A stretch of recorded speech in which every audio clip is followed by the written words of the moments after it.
திருச்சிற்றம்பலம்.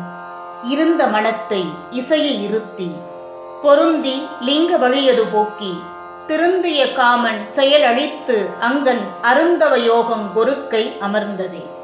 லிங்கம் என்பது தோற்ற ஒடுக்கத்தை குறிக்கும், அதற்கு காரணமாயிருக்கும் அருட்குறியாகும். உயர்வுக்கும் தாழ்வுக்கும் வித்திடும் மனதை குறிவழி செல்லாது தடுத்து மேலோங்கி நிற்கும் காமனது செயலை கெடுத்து தியானத்தில் நிலை கொள்ளச் செய்யும் உயிர்களுக்கு உறுதிப்பொருளாய் இருப்பதை உணர்த்தவே திருக்கொருக்கை என்னும் தலத்தில் எம்பெருமான் அருந்தவ யோகம் புரிந்தார் என்று பாடுகிறார். இதன் புராண தத்துவத்தை தெரிந்து கொள்வோம்.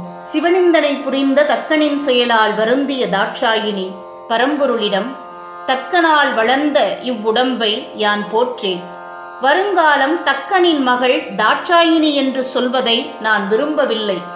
கற்பனை முதலிய கடந்த கண்ணுதல் தற்பர நினையிகள் தக்கன் தன்னிடை பற்பகல் வளர்ந்து அவன் பயந்த மாதென சொற்படு நாமமும் சுமந்துள்ளேன் யான்.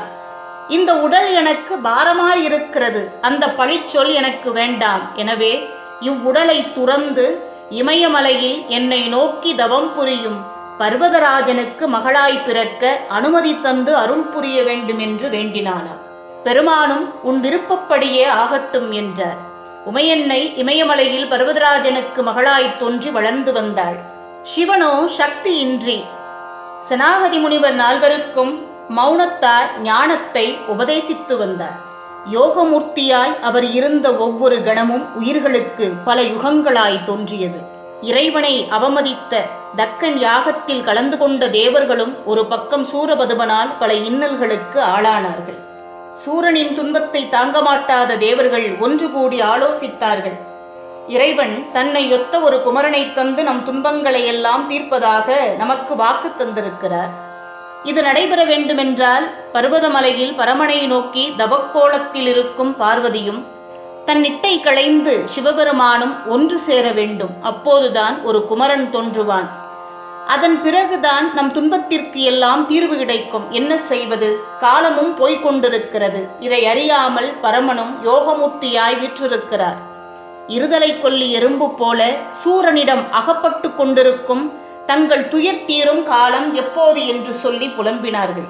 பிறகு சிவத்தின் தவத்தை கலைத்தாலன்றி நம் துன்பம் தீராது என்ற முடிவுக்கு வந்தவர்களாய் அறியாமையால் மன்மதனை அழைத்தார்கள்.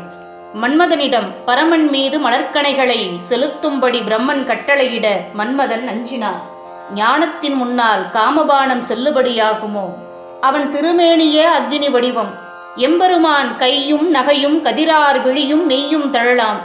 விமலன் தனையான் எய்யும்படி சென்றிடின் இவ்வுயிர் கொண்டு உய்யும் திறமும் உளதோ உரையாய் என்று பிரம்மனை பார்த்து கேள்வி எழுப்பினார். பிறகு பிரம்மனின் சாபத்திற்கு அஞ்சி, மரணம் எல்லோருக்கும் உண்டு, ஆனால் எதற்காக மரித்தோம் என்பதில்தானே பெருமை அடங்கியிருக்கிறது. எனவே சவமானாலும் அது சிவத்தால் நிகழ்ந்தால் பெருமையே என்று சொல்லி மலர்கணைகளை முக்கண் பரமன் மீது செலுத்தினார். கந்தபுராணம் பாடிய கச்சியப்ப சுவாமிகள் பாடுகின்றார். விட்டவெம் பகலி ஐந்தும் வியத்தகு விமலன் மீது பட்டலும் சிறிதே வேளை பார்த்தனன். பார்த்தலோடும் தட்டழல் பொதிந்த நெற்றிக் கண்ணது கடிதே காமர் சுட்டது கையிலை முற்றும் சூழ்பகை பரவிற்றன்றே. மலர்கணைகள் பட்ட மாத்திரத்தில் எம்பெருமான் தன் நெற்றிக்கண்ணை திறக்க காமனோ எரிந்து சாம்பலானான்.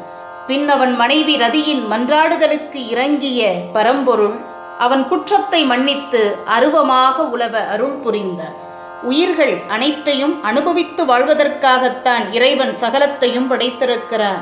ஆனால் உயிர்களோ படைப்புக்கு காரணமான இறைவனை மறந்து அவன் படைத்த உலக இன்பங்களின் மீது நாட்டம் கொண்டு துன்பத்திற்கு ஆளாகின்றன. அதை விடுத்து லிங்க வழியில் நின்று எதையும் அளவோடு அனுபவித்து ஆண்டவனை அடைய வேண்டும் என்பதை உணர்த்துவதே இத்தத்துவமாகும். அன்பே சிவம், அடியார்க்கு அடியே.